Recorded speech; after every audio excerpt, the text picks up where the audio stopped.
It was probably one of the worst days for the Russian army. They tried to attack in almost every hotspot direction, but everywhere their assaults failed. Russia even used their modern T-90 tanks to advance in Crimea direction, but as I told you, they all were stopped by Ukrainian drones, artillery and other stuff.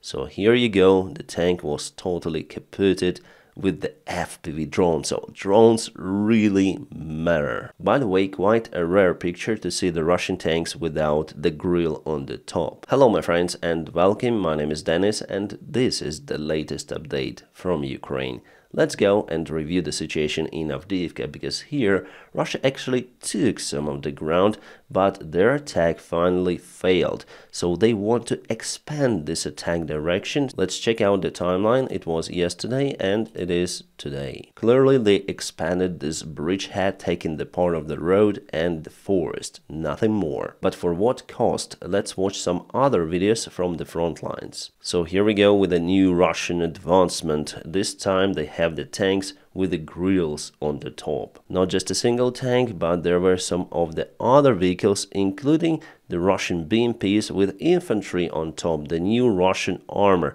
And what happened? Well, everything of that was ambushed by Ukrainian forces as usual. So they were running at the same road, trying to advance to Avdiivka direction, but because of the artillery fire they started to turn back because they were scared. The idea was to deploy the forces at this tree line and go back, but it was too late, and this is what happened to the Russian infantry vehicles. I would say not much left, and also tanks were stopped. Here we go with the tank. The caterpillar is missing. It means it hit the mine.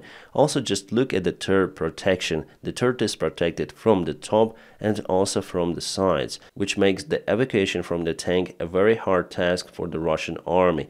Yes, this is the Russian tank, even though you can see the green marks on the turret, they use it nowadays. The other BMP is even hard to identify. It's separated into several of the parts, mainly engine and transmission left. That's it. It was the internal combustion and explosion of the ammunition. Russia used at least 4 of the vehicles for this particular attack. Yes, not as many as before, but still. Just a day before yesterday they lost many of the vehicles also in Avdiivka direction, but it didn't stop them. Meanwhile, Ukraine found a way out how to renew the anti-tank mines on the front lines. Our guys are using the drones for that stuff, the ground drones, which may carry lots of the mines per one trip. As you can see, many of them.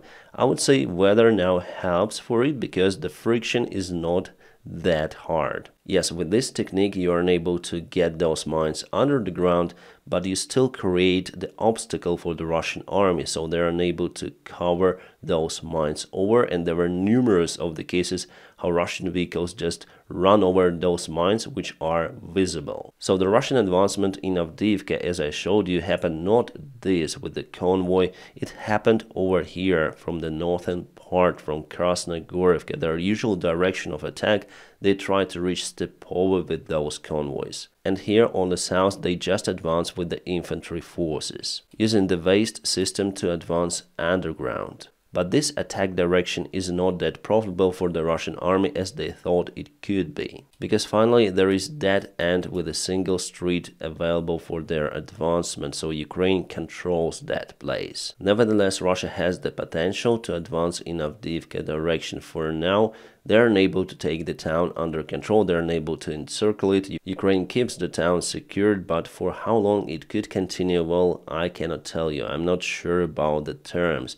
Our General Commander Zaluzhny, just to remind you again, said that Russia probably is able to occupy Avdiivka after all. But today it didn't happen, so we have good news. According to the Mykolaiv 73, Russia also advanced with their infantry vehicles and tanks in this sector, and all of those were kaputted by Ukraine. We can see lots of the strikes from Ukrainian side, so Ukraine is now on active defense, preventing Russians to advance directly to the city. Or it's better to call it town, because definitely Avdiivka is not a city but a town. Speaking about the northern part of the front lines, Russia tried to advance near to Davydov. So let's check out the timeline. Actually, they took some of the ground, unfortunately.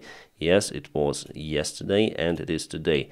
Just a little, but advancement happened. But how it happened, basically there was the Russian attack, which was a complete failure for them, and they stopped somewhere in this place. That's it. Again, we have some of the drone videos about the case, so Ukraine uses lots of the FPV drones for that stuff. A new scrapyard of the Russian vehicles is being created at the new hotspot, let's say. The new road to hell or road of death for them. There was also a fat target today which Ukraine caputed. It was a Strela 10, the air defense system which Russia uses against the Ukrainian attack airplanes and our aviation in general against our drones. So our drones went to the place and hit the Strela 10 system with a crew inside. By the way, as usual, you have distortions, then you fly at low altitude just over the ground. Plus, Russia could have installed some of the electronic warfare, and it is smoking, as you can see already. Fire on board, everything as usual, and a couple of the drones are enough to hit this low armor target. This is a fat one, so it was used just before the attack on this unit, and Russia lost it. Nice. Ukraine continued to use the drones even during the night time. My friends, I'm unable to show you this video in particular because there is the new Russian armor, moving armor on top of this vehicle. I hope you understand what I'm talking about. So right after the strike, that armor started to move around on fire, so the image is not okay for this platform. But as usual, I have my Telegram group available with the link in description below, and also I'll try to find out my QR code for the group so you may scan it and join it. There is also a comment section, reactions and other stuff, so you would probably like it. Ukrainian night drones on duty. So this particular Russian tank was stopped with the help of the FPV drone. You can see the remains of the drone lying on a turret. It was enough for the crew to leave their machine, and later on Ukraine finished it with a drop just directly to the turret. Awesome picture, and all of that happened during the night time. This is how it looks from the normal camera perspective. Alright, again heavy losses for Russia. This time they lost Grad MLRS system. Also because of the rocket artillery system attack, so nothing left from that Russian track, total kaput. But there was also the other system like that nearby, which was also kaputted by Ukraine. A video from the Russian tank. This tank driver put the GoPro camera on top of the armor to film the operation. Let's see what happened to it. Kind of funny. So they use MTLB, it's the light armored vehicle with lots of the infantry, like a bus, I would say. It mostly made to tow the other armored vehicles or even tanks and to deliver some infantry goods and other stuff. So I expedited the video a little.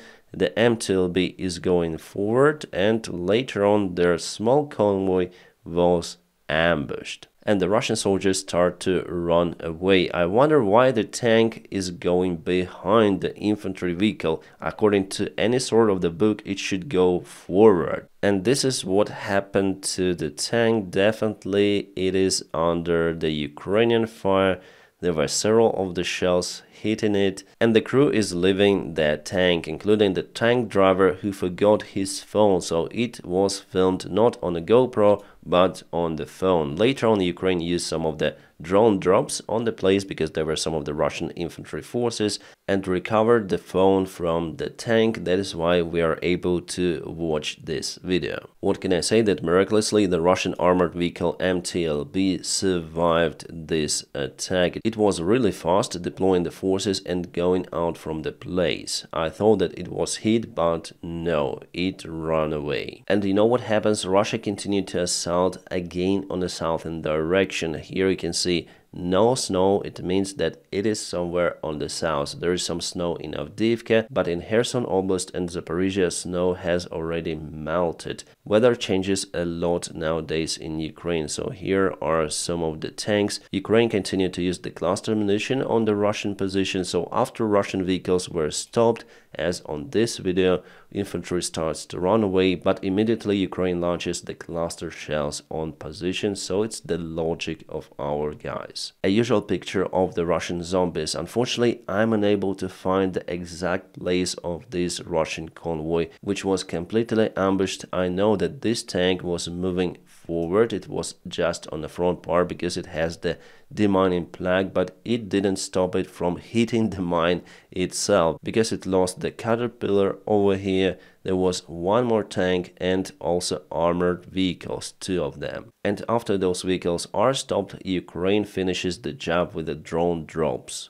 Everything as usual, they go forward and forward like some sort of the zombies. They do not stop, even though most of their attacks are just fail. I would say all of their attacks are just complete failure. And that is why Ukraine stopped those attack operations, because our enemy knows our positions, know where our units are. It is able to use artillery, drones and other stuff. Because of that, the Ukrainian counteroffensive failed mainly, but Russia, no, they didn't learn, as I told you. They want to waste all of their army over here, it seems like, but they increased the production of the tanks and armored vehicles, unfortunately. According to the Telegraph, Russia is ready to participate in this war for around 4 years. Russians have already increased their military budget by 70%, which is equal to 11 trillion rubles. It is more than $100 billion, quite a lot. Ukraine has no access to those kind of funds. Moreover, Ukraine is losing the support from the key ally, the United States of America. By the way, my friends, I created the other channel about the world news where I will tell about the details of the stuff happening in the United States also and how it influences Ukraine too. Basically, this particular situation with weaponry and with the help for Ukraine made me to record the videos about it. The topic is so big that I'm unable to put it on this channel. It will take all of the time. That is why the other one was created. You may find it in the video description just below. So what Russia did with their military production, they increased the production of the infantry vehicles by 560%, the tanks by more than 300%. They're also approaching the production of 2 million artillery shells, plus they have their friends which are quite loyal.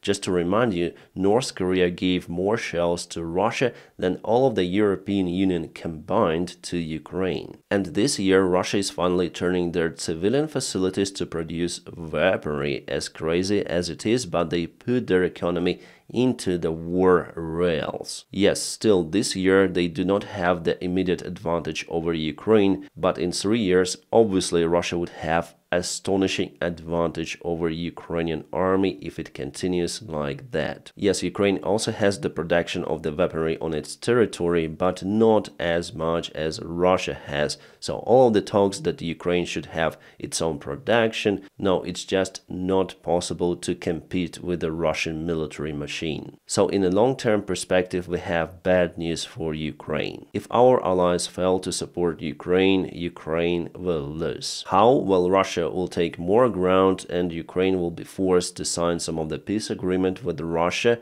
but later on Russia will start the war once again and finally will be able to put the puppet government in Kiev, and later on they're gonna use our army to attack European Union countries or even NATO countries. Believe me, Putin is oriented on that too. Also, he might go to the Central Asia, to ex-Soviet republics, and something tells me that the resistance over there will be much less compared to Ukraine. I'm not saying that it will 100% happen, but the modern day war is like an old war. The big one is all about resources. If Ukraine is in lack of resources, there is no way we're gonna liberate our lands and win in this war. The democratic world, I would say, is still sleeping, and soon it's gonna be very late for them, as it happened in the World War II. My friends, there are tons of the other videos of how Russian vehicles are just burning elsewhere.